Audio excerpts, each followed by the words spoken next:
Look at this. Look at this. People actually believe that there is a car floating around out in space. Well, I think it looks so ridiculous and impossible. And you can tell it's real because it looks so fake, honestly. Like, we'd have way better CGI if it was fake. This is live on the air, okay? I'm going to zoom in on the Earth in Photoshop. You see the Earth? Okay, I'm going to go to Image, Adjust, Levels, and I'm going to bring the levels up. Uh-oh. What is that?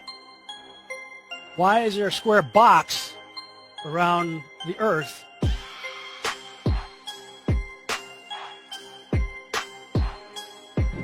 It is Photoshop, but it's has to be. It is Photoshop, but it's has to be.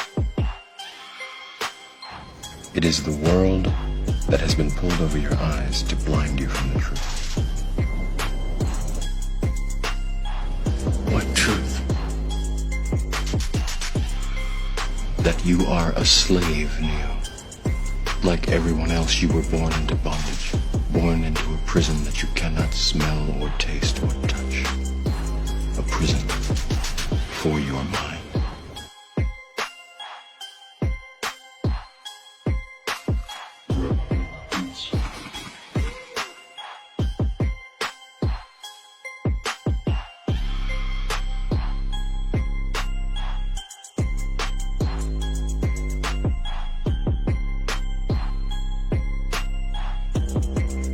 So let's use this model of the Earth. And let's enlist the help of a friend, Taxi. You might know her. Next segment, I'm going to show you how NASA grabs objects in 3D space, rotates them around, manipulates them. They can do this with water, with cloth, anything. And the cool thing about it is we can take what they're doing, what they're seeing with their contact virtual reality augmented lenses and put that on a separate video layer live.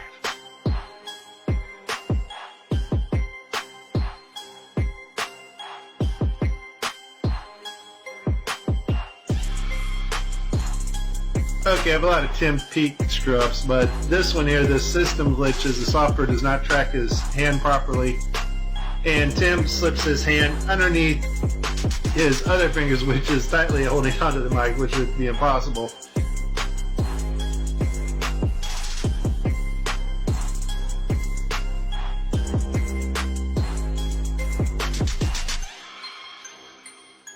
You can tell it's real because it looks so fake, honestly.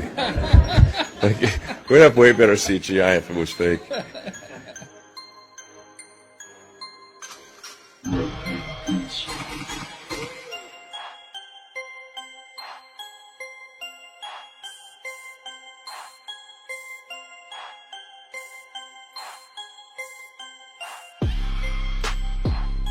Just another example of NASA faking space. Take a look here at this supposed image of Jupiter. Nothing more than CGI fakery. The supposed auroras. Again, at NASA's official website where it states Hubble captures vivid auroras in Jupiter's atmosphere. Here's the problem. The date of June 30th, 2016. Now take a look at this.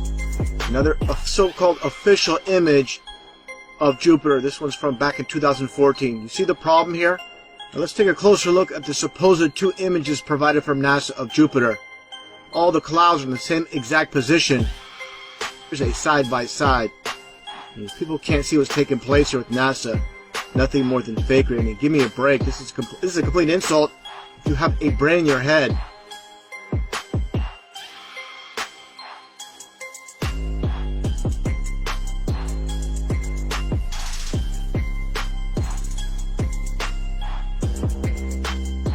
Like you're in a studio, maybe in Omaha, Nebraska or something. The shot is so clear. Is this a hoax? Are you really in space still?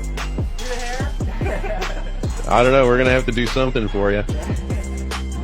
I want to do it. I know. Oh, yeah, I can do that. Watch this. Is this a hoax? Are you really in space still?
a somersault right now?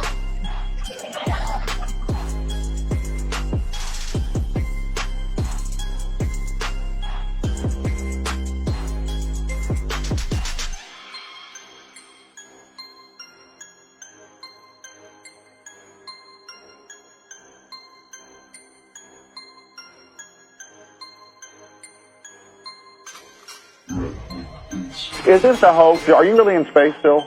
See the hair? See the hair?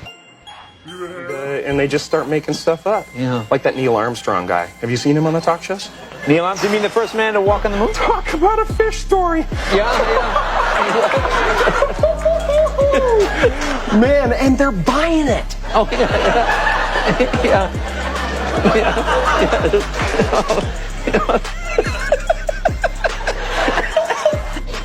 So many times during spacewalks outside the International Space Station, we can see air bubbles rising up. Can you touch on how there are air bubbles in space? Can you be more specific? Air bubbles?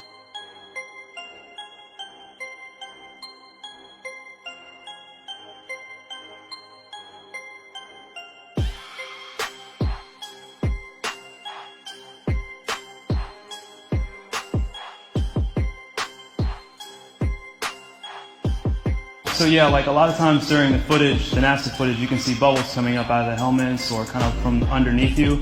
How do you explain bubbles in space? Yeah, I'm not sure exactly what you're talking about. Now sometimes you get water in the helmet, and it comes either from sweat or from the cooling garments, and that's generally what that is.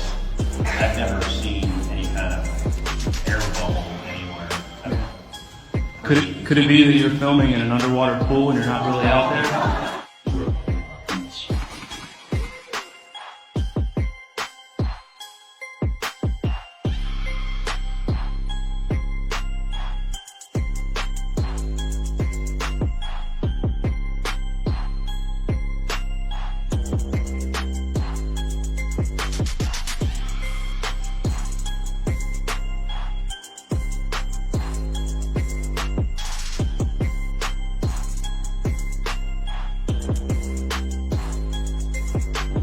Let me tell you why you're here. You're here because you know something. What you know you can't explain, but you feel it. You felt it your entire life, that there's something wrong with the world. You don't know what it is, but it's there, like a splinter in your mind, driving you mad. You're a coward and a liar and a thief.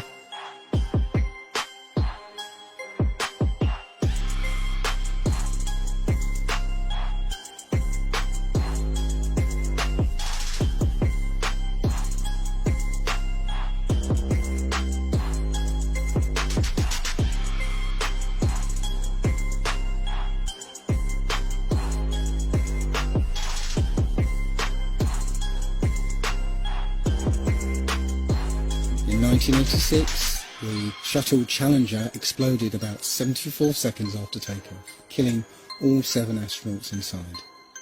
Or did it? It turns out that 6 of the 7 are still alive and kicking today. Ellison Onizuka claims to be his identical twin brother, Claude.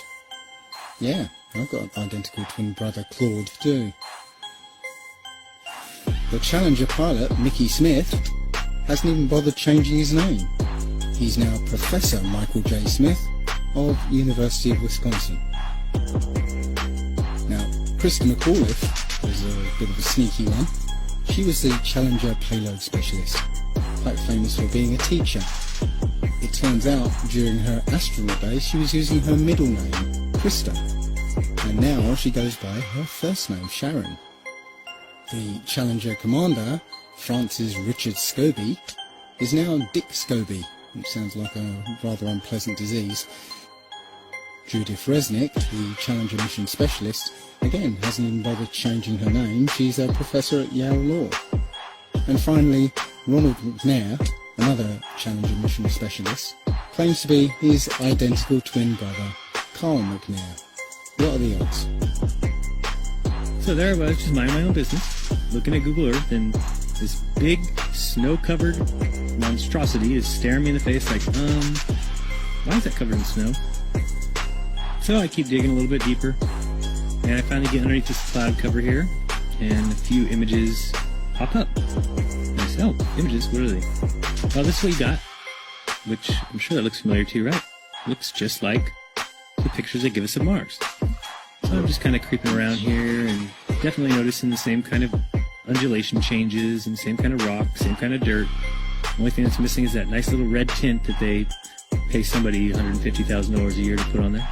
So I'll keep kind of going through here and see if it... What the...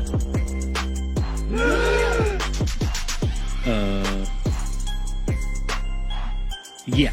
So, I got another truck. Oh yeah, it says NASA. What's that say? Mars Project? I think I found out where Mars is, guys. At some point in the future, we're going to look back and say, how did we do it without space? The kinds of technologies that we're testing out on Space Station are definitely helping us with our goals of going beyond low Earth orbit. Early in the next decade, a set of crewed flights will test and prove the systems required for exploration beyond low Earth orbit. Right now, we only can fly in Earth orbit. That's the farthest that we can go. And this new system that we're building is going to allow us to go beyond and hopefully take humans into the solar system to explore. As we get further away from Earth, we'll pass through the Van Allen belts, an area of dangerous radiation. We must solve these challenges before we send people through this region of space. We must solve these challenges before we send people through this region of space. There's a small problem with going to the moon, and inch by inch, NASA is leaking out that they know that there's a problem there. It's called the Van Allen belts, high radiation belts of charged particles around Earth, and we don't know how to get through them, they say. Well, isn't that interesting, because there sure didn't seem to be a problem back in 1969. The moon landing stopped in 1972 and we haven't been back. We haven't been beyond the Van Allen belts. NASA admitted that it had lost the original footage of man's first steps on the moon. Go to YouTube and watch A Funny Thing Happened on the Way to the Moon.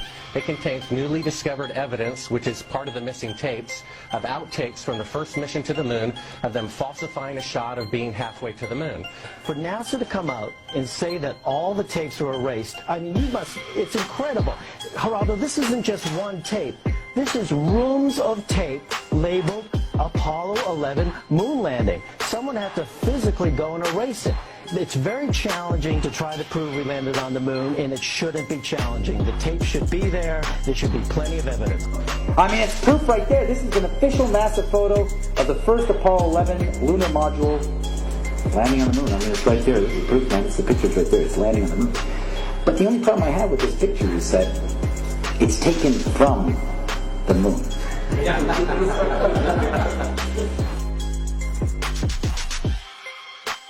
People who believe they saw the landing on the moon because they heard it on the radio.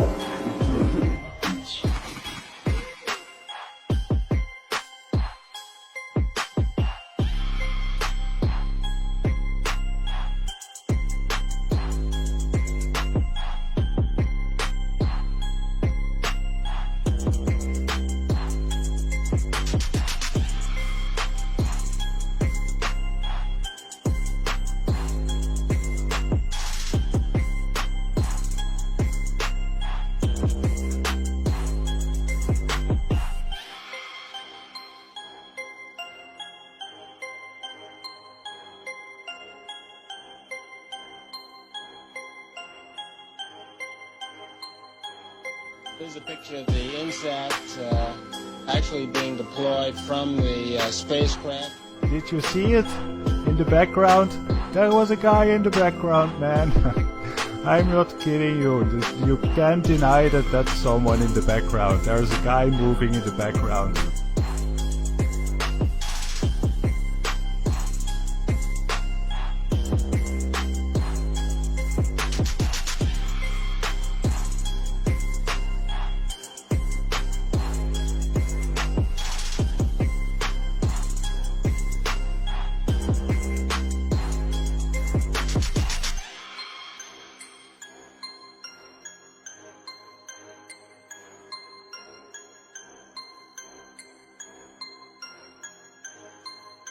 And I'll tell you, just if nothing else, here's why you can tell they're not fake. Just to create the paperwork, that amount of paperwork would make faking it prohibitively expensive. No one could afford to generate that much documentation. All of that happened in a little town called York, Maine, across the United States from where we're talking to you right now. Across the United States from where we're talking to you right now. My research of the last year has led me to the conclusion that not even low Earth orbit is possible, that the International Space Station is a hoax, and all manned space travel is fake. First though, let's have a look at the International Space Station. I want to talk about some of the anomalies I see there. For the inside of the International Space Station, there are a couple of zero-gravity tricks that they use to fake it. The first is they have a complete mock-up of the International Space Station built on the inside of an airplane. And that airplane does a bunch of rises and falls. It does an upside-down parabolic trajectory, and that simulates zero gravity. The other main way they simulate the zero gravity is with suspension in front of a blue screen. And they use that trick for extended periods of time, for longer than 45-second segments. But they can't move around as much. They can't do the acrobatic flips and rolls in the extended mode. So there's full motion mode where they can fully move around, and that's faked in a plane. And then there's suspended or extended mode where they're suspended by wires in front of a blue screen. They don't move around as much, but they can make the scene last for a longer period of time. The extended mode is much quieter than the full motion mode. In full motion mode, you can actually hear the sound of the jet engines, the engines of the airplane. In every single scene of full motion mode, in every segment of the International Space Station, you can hear this loud sound, the sound of jet engines. You could argue that it's the air conditioning system. Not even an office air conditioner is that loud. And why is there a loud sound in every segment of the International Space Station?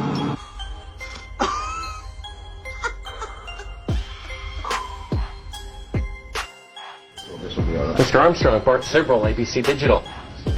Wanted to give you the opportunity to swear on the Bible that you walked on the moon. Will you put your left hand on the Bible and swear to God that you walked on the moon? You have $5,000 cash. You can give it to charity if you swear on the Bible that you walked on the moon.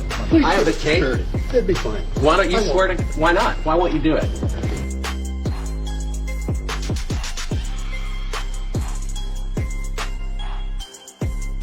The Earth supposedly 23.4 degrees on this axis. And that leaves you, of course, the ecliptic number, again, 66.6 degrees off. Well, Earth is supposedly orbiting around the sun at 66,600 miles an hour.